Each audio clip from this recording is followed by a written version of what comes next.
Hello, APUS History. So I'm going to make a couple of videos for all of you both this week and next to be able to go through some details for your AP exam with how they're going to score your modified DBQ, and then some strategies that are going to be most helpful for you in writing it to be able to try to put yourself in a position to earn as many points as possible. And so I'm going to make these brief just to allow you to be able to kind of re-watch them as much as it's helpful to help them stick.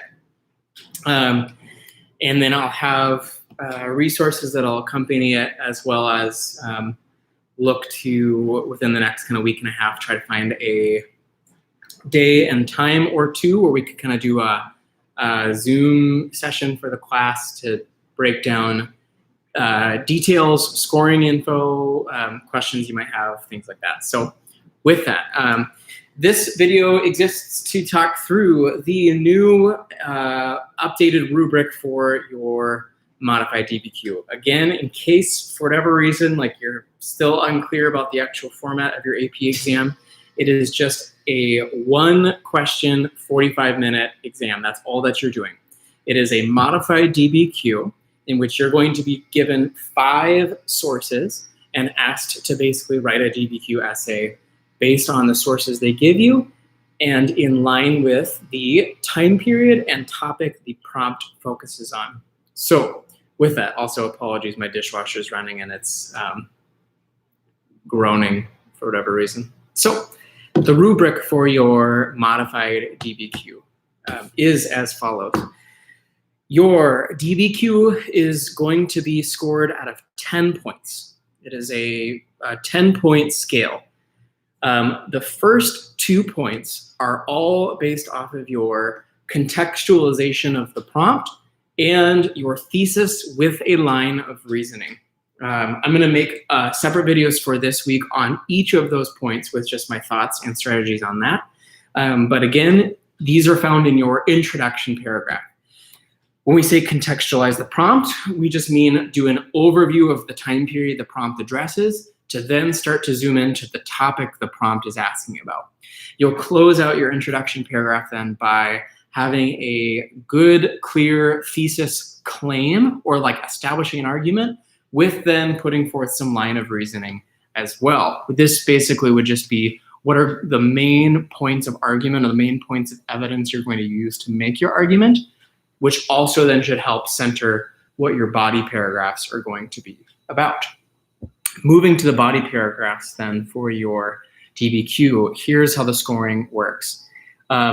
Remember, there is a 5 documents are given to you.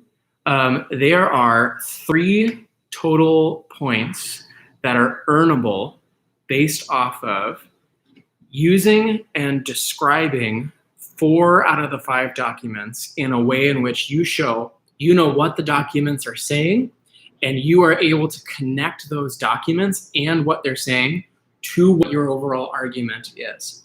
So to be able to do this effectively, 1, shoot for actually talking about 4 documents. I would really strongly recommend you try to include and talk about all 5 of the documents just to give yourself a buffer document in case one of yours isn't connected to the argument well enough. But you have to be able to demonstrate with at least 4 of the documents that you know what the document is actually saying or what the whole point of it is, what the message of it is. You can describe it, but also then make a bridge between how that document helps to kind of support your argument. So that's where the full points are. And again, that we said that's up to 3 points. You would lose points if you use less documents or if you discuss a document but don't connect it to your argument. We've talked about this way, way far back ago, but think of the DBQ like a research paper. You're not just trying to describe what a source says, you're trying to show how the source actually demonstrates or supports what your argument is. So we're up to now 5 points. We've got 1 for contextualization, 1 for thesis with reasoning, and 3 for document use and argument support. With that then, one change they're making to this DBQ is they are wanting you to be able to have 2 pieces of outside evidence. It used to be 1, and you'd earn the point or you wouldn't. And it's not just listing an outside evidence. It's again saying how another thing from the time period, whether that's a person or an event or a document or a piece of legislation, etc., how something else from the time period supports your arguments. You have to, again, just like before, make a bridge between the outside evidence and what your argument is. If you only do 1, you'll earn 1 point, but there is a second point of outside evidence for a second piece of outside evidence as well. This is the way that they are trying to allow those of you that really, really know your stuff to be able to kind of separate yourself from people who don't know their stuff as much. So now we're up to 7 points. 1 for contextualization of the prompt, 1 for thesis, 3 for using 4 or more documents, describing them, and then connecting them to your argument. And then 2 for 2 different pieces of outside evidence and connecting each of those to your argument as well. So that's 7 that we're up to now. So we have 3 points to go. 1 point is earned for sourcing 1 document, and another point is earned for sourcing another. When we say sourcing, remember that's basically take one of the documents and talk through one aspect of HIP, the HIPP, historical context, intended audience, purpose, or author's point of view. So you need to source 2 of the documents.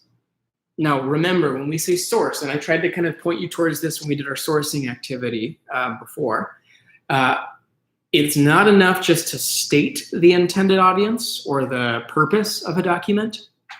You need to also discuss why that element is significant. For example, if one of your sources given to you or documents given to you is like an excerpt from a presidential inaugural address, you could say this inaugural address, which was intended to be delivered for all of the American public, is significant because it shows a president trying to clearly state to all of America what the goals of their presidency is going to be. You need to say the significance. Why does it matter if it's addressed to all of America? Or why does it matter if it is a presidential speech to Congress? Or why does it matter if it is this document is a political cartoon meant for the readers of a newspaper in a specific state? So talk about significance. So source 2 different documents, that's 2 points earned right there, and that's 9. And so point number 10, and this one is kind of the tricky and tough one, and so we're gonna try to build in some strategies for this next week. But the last point is earned for demonstrating complexity of understanding. The best way I could sum up this point is basically, is it clear that you really, really know what you're talking about? Some ways, and this is either you get an extra point for that or you don't get the point for it. Just some ways I would encourage you to think about this is basically do something snazzy with your conclusion and do something snazzy with your last sentence from each body paragraph. In your body paragraphs, you're trying to have different points of argument that are backed up by multiple documents and outside evidence. So close each paragraph by doing some kind of big picture zoom out sentence in which you are connecting all of that focus of the paragraph to your general argument seen in your thesis. And then in your conclusion, do something snazzy. Either connect it to another time period, do some kind of cause and effect of saying, this whole topic from this time period clearly then led to this topic from the next time period in the following ways. Or you could do like a compare and contrast from a different time period in which you could say this time period or this topic is even more understood by comparing it to this topic from a different time period. Here's how they're similar, here's how they're different. That would be a great way to do a conclusion paragraph. You do not need to do a conclusion paragraph in which you sum up everything you've already said before. All that's going to do is add fluff that isn't needed and is just going to end up taking time away from yourself. So all in all, that's the 10-point rubric. 1 point for contextualization, 1 point for thesis with reasoning, 3 points for discussing, describing, and connecting 4 or 5 of the 5 documents to your argument. 2 points for 2 points, 1 for each example of outside evidence you're asked to include, 2 points for sourcing 2 of the documents, and 1 point for complexity of understanding, showing you really know what you're talking about. From this point on, then I'm going to have some videos in which I'll break through each of these different elements. And so for this week, the other 2 videos I'm going to put forth for you are how to do the contextualization and how to do the thesis with line of reasoning. But for now, that's all to say here for your 10-point modified DBQ rubric. Farewell.